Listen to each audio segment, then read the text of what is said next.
Welcome, welcome. So, itatanong natin ngayon, habang no contact kayo, sino ba yung mas nasasaktan? Ikaw o siya? Okay? So, ito yung energy mo. Ito yung energy ng person mo. Okay? So, start muna tayo sa energy mo. Habang naka-no contact kayo, sino bang nasasaktan?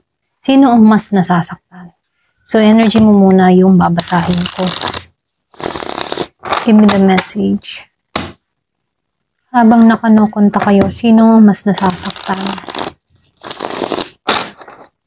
So, energy mo, start na tayo. Ayan. Thank you nga po pala sa mga nagsusubscribe, sa mga bumabalik. Marami pong salamat. So, start na tayo sa energy mo. Then, mamaya titingnan natin yung energy ng person mo rito. So, meron nung nakitang Gemini, Libra, Aquarius, Aries, Leo, Sagittarius, Scorpio, Cancer, and Pisces, Virgo, Capricorn, Taurus. So, energy mo to ha.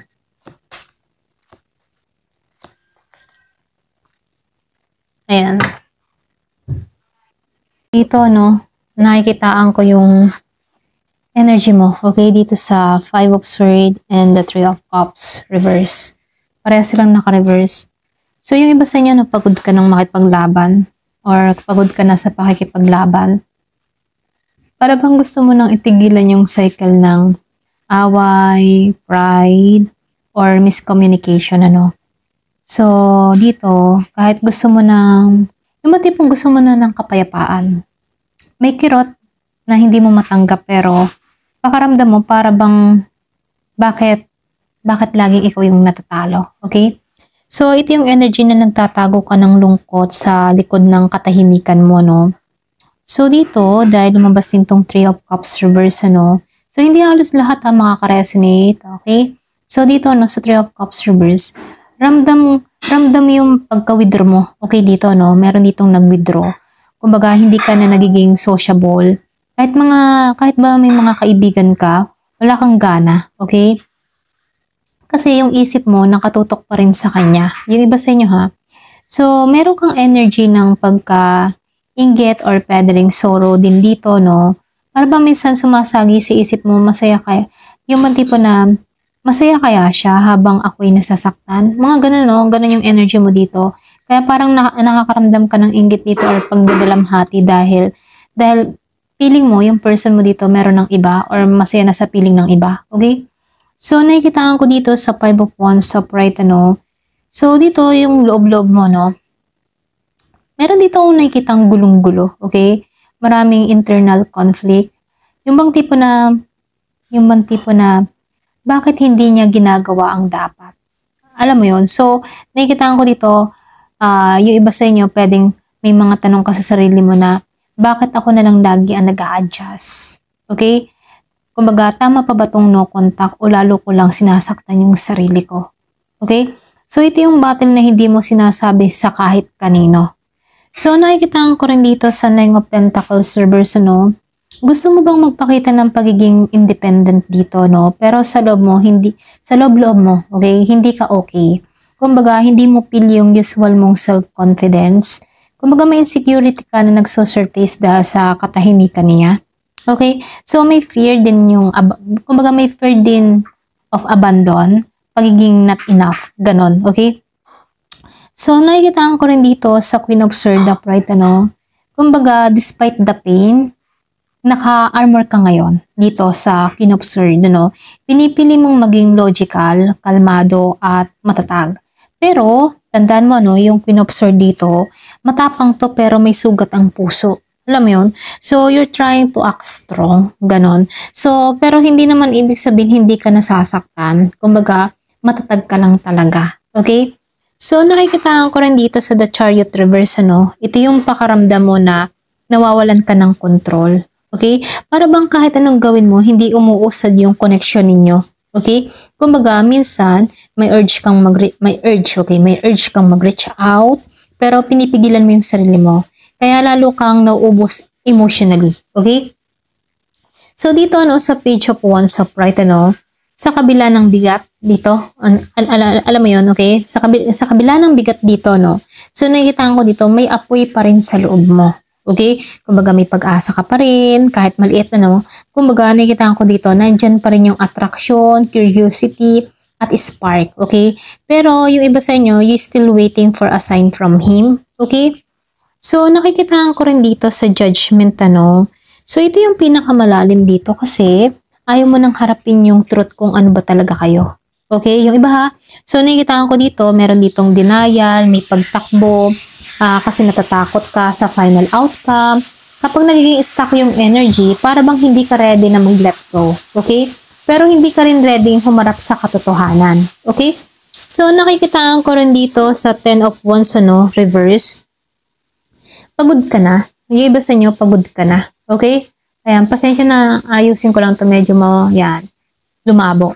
So, dito sa 10 of Wands. So, nakikitaan ko dito, pagod ka na. Sobrang pagod ka na. Ganun yung energy mo. Kumbaga, emotionally drained ka na dito. Pero hindi ito pagod na ayoko na ha. Parang pagod ka lang sa kanya. Okay? Ito yung pagod na sana lumuwag na. Ganun, lumuwag na. So, gusto mong gumaan yung bigat ng dibdib mo. Okay? Dahil napapagod ka na sa kanya. Okay? So, nakikita ko rin dito sa The Tower upright, ano, ito yung naglalaro sa loob mo. So, ibig sabihin, isang biglang realization na hindi mo napigilan. Yung bang no contact ay gumuho sa mga illusion mo. Ganon. So, nakikita ko dito, may mga nakita kang traits niya na hindi mo in-expect. Kumbaga, may mga katotohanan na ayaw mong tanggapin. So, dito, ito yung dahilan kung bakit mas mabigat ang energy mo kaysa sa kanya. Okay? So, nakikita ko rin dito sa 9 of Cups reverse, ano, hindi mo ma-feel yung emotional fulfillment. So, nakikita ko dito, merong emptiness or pwede rin yung mga bagay na dati nagpapasaya sa'yo, hindi na gumagana ngayon, okay? So, may longing ka sa kanya na hindi mo ma-shake, okay? Ma-shake off, ganon. So, nakikitaan ko dito sa 7 of Swords, upright, ano. So, ito yung tinatago mong takot. So, ibig sabihin, takot na, yung bang takot ka na niloko ka, ganon, ano. So, nakikitaan ko dito, takot ka na hindi na siya sincere, or pwedeng takot ka na may hindi siya sinabi sa'yo. So, nakikita ko dito dahil walang communication, ano, lalo mo itong nararamdaman. Okay? So, dito sa 5 of Pentacles reverse, ano, yung iba sa inyo, good sign to kasi, alam mo yun, dahan-dahan ka rin bumabangon. Okay?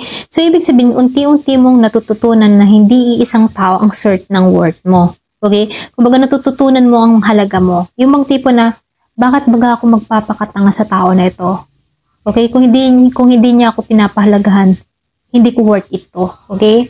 Ganon. Ganon yung energy mo. Kaya dito, nakikita ko dito yung healing. Okay? Kahit mabagal. Kumbaga, nagkakaroon ka ng kaliwanagan, nagkakaroon ka ng realization. Kahit ba nasasaktan ka sa no contact, ano, ikaw ay nagiging yung bang tipo na hinahanap mo yung paghihilo mo dito. Okay?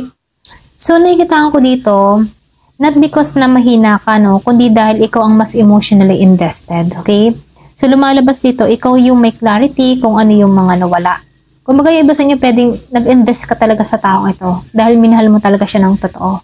Yun nga lang, hindi dito naging patas. Okay? So, ikaw yung nag-process ng lahat, ganun. So, lumalabas dito, ikaw yung nagdadala ng bigat ng silence. Okay? Pero at the same time, ano, ikaw pa rin yung mas nagigising, mas lumalakas, at mas nai-evolve sa heart mo. Okay? So, ngayon, ano, titingnan natin yung energy naman ng person mo. Okay?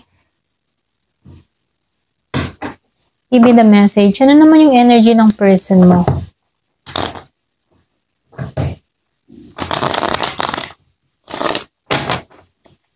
Habang no contact kayo, ano?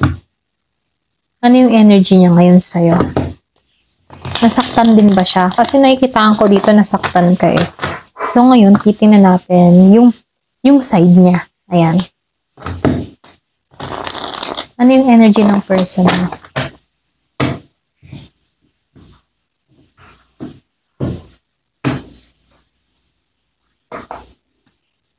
So, meron ditong the devil. Una agad, ano, devil upright. So, meron mong nakikita kang person dito na Scorpio, Cancer, and Pisces. Merong Capricorn. So, meron din akong nakikitang Taurus. Merong Aries, Leo, Sagittarius. merong Virgo, Gemini, Aquarius, and Libra. Meron ding Aries, Leo, Sagittarius, and Scorpio, Cancer, and Pisces. Halos lahat na rito. Okay? So, dito, no, lumabas itong Ten of Water dito. Or Ten of Cups. So, ito yung pinakamalalim dito na reading, ano. Kasi, ikaw ang emotional okay? Fulfillment ng taong ito. So, ibig sabihin, ikaw yung home. Ikaw yung comfort.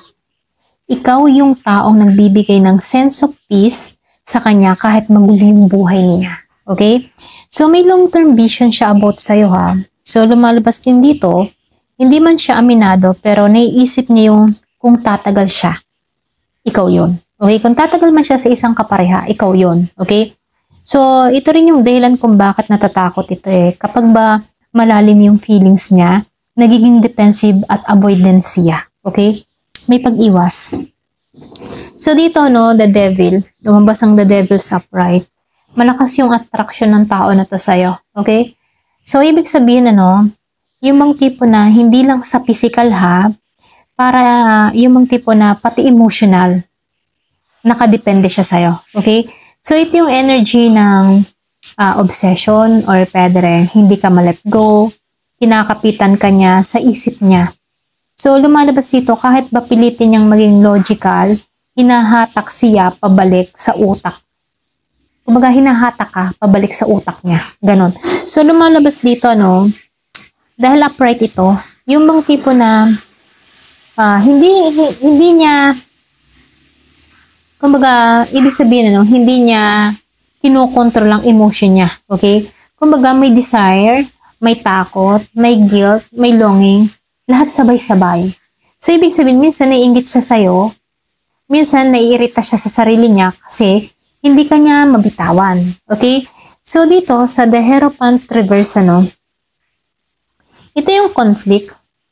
Kumbaga, conflict niya sa sarili niya. Gusto niya ng stability sa Ten of Water dito, no? Pero ayaw niya ng commitment na may pressure. Okay? So, ibig sabihin, ito yung taong gusto kita, pero natatakot akong maging official, maging seryoso, o gumawa ng promises na hindi ko sure kung kaya kong panindigan. Ganun yung energy niya rito, no? So, may trauma to. Pwedeng may trauma siya sa past failure niya or past relationship niya bago ka dumating sa buhay ng tao na to. So, dito, no, kaya ayaw niyang madiktahan yung rules, okay? At expectation at level dahil meron siyang past trauma, okay? So, nakikitaan ko rin dito, no, hindi naman ibig sabihin hindi kanya mahal dito. Ibig lang sabihin, natatakot siya sa responsibilidad, okay, ng pagmamahal. Alam mo yon? So, nakikitaan ko rin dito sa Eight of Fires Reverse, okay? So, ito yung dahilan ng silence niya rito, no? Kumbaga, hindi pa siya ready kumilos dito. So, ibig sabihin, nag-iingat siya. May pagka-overwhelm siya sa emotional niya. So, sa totoo lang, ano, yung bang tipo na gustong-gusto niyang kausapin ka. Okay? Pero natatakot siya na kapag nag-message siya, susundin niya yung emotion, hindi yung utak. Okay? So itong tao na to, pinipigilan niya yung sarili niya. Okay? So, dito, sa The Hangman, upright, ano, stuck siya rito eh. Pero hindi ito passive ha. Kumbaga, nag-o-observe siya, nag-a-assess ng situation. Energy ito ng taong hindi nagalaw. Alam mo yun? Hindi pa nagalaw, hindi pa ngayon. So, ibig sabihin, kailangan nitong maintindihan ano ba yung gusto niya talaga. Okay? Kailangan niyang, or pwede rin itong tao na to, naghihintay ng sign. Wala siyang lakas ng loob ngayon, pero nakatingin siya sa'yo mula sa malayo. Ganon. So, dito, no, sa The High Priestess of Right, so, ito yung feeling niya sa'yo. Okay? Meron tong secret, hidden, at hindi niya sinasabi kahit kanino. So, ibig sabihin, may intuition siya na malalim yung connection niyo. Okay?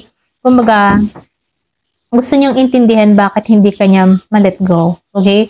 So, ito din yung card ng stalking silently or pwede rin silently observing or pwede rin keeping emotion hidden. Okay? So, nakikita ko dito, malalim yung attachment. Hindi niya sinasabi pero ramdam niya yung connection yung dalawa. Okay? So, dito sa Seven of Water, reverse, ano, so, meron siyang clear dito, no? Para bang clear siya sa'yo, okay? Kumbaga, wala siyang confusion kung ano ka sa kanya. Ganon. So, ibig sabihin, alam niya yung worth mo. Alam niya na special ka. Pero ayaw niya itong harapin. Kumbaga, gusto ng tao na to na hubang isipin, pero hindi niya kayang hindi isipin ka. Okay? So, pinipili ka niya, pero pinipigilan niya ang sarili niya. Okay? So, dito, sa Knight of Earth, upright, ano, kumbaga, ito yung plano niya dito eh. So, pwedeng dahan-dahan, o tamang timing, stable approach, ganun ano. So, hindi siya yung biglang babalik, pero babalik siya kapag alam niyang kaya na niya mag-offer ng stability. Okay? So, ito rin yung card ng taong may pride, maingat, ayaw niyang magmukhang impulsive, pero consistent ang feeling niya sa'yo kahit walang contact. Okay? So, dito, lumalabas din dito sa King of Air, upright. Ito yung fakid niya eh, kumbaga cold, logical, or pwede rin may distant, okay? So, controlling yung emotion niya, ayaw niya magpakita ng kahinaan dito. Pero yung totoo ha, ito yung maskara lamang, okay? So, ibig sabihin, inside dito sa The Devil and the Ten of Waters, ano, lakas ng feelings niya sa'yo, okay? So, kumbaga, he acting logical kasi kung susundin niya yung emotion niya, mapapadala siya sa'yo. Alam mo yon, para bang kahinaan niya yon. So, lumalabas din dito sa Four of Water, reverse, ano, may regret siya dito. Kumbaga, nare-realize niya na namimiss niya dahil sa pagiging passive, ano. So, nakikita ko dito, na-attract siya pabalik sa'yo. Okay? Ito yung energy ng sayang, bakit hindi ko ginalaw? Ganon yung energy ng tao na to, or pwede rin, bakit hindi ko to sineryoso? Or pwede rin, baka mawala na siya. Okay? So, kaya may fear siya na baka hindi na kayo bumalik sa dati. Okay, dito. So, nakikitaan ko rin dito sa Five of Earth upright, ano. Kumbaga, siya yung mas nag-iisa ngayon. Okay?